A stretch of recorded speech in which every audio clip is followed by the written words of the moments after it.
Bună ziua! Astăzi avem un nou caz de protezare pe 4 implanturi. Pacienta s-a adresat la noi cu lipsă totală de dinților de sus.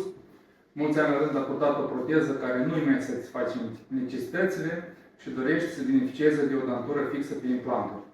În situația dată, din cauza protezei, care a purtat-o mulți ani, osul a devenit foarte îngust și pentru a pune implanturile trebuie să preparăm osul după o tehnică specială în care îl vom mărgi și vom plasa implanturile.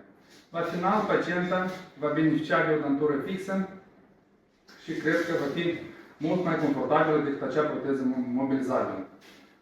Intervenția noastră de astăzi a luat sfârșit.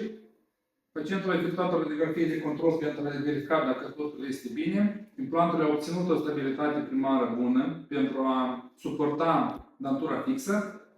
Deja așteptăm să vină dințișorii de la laborator.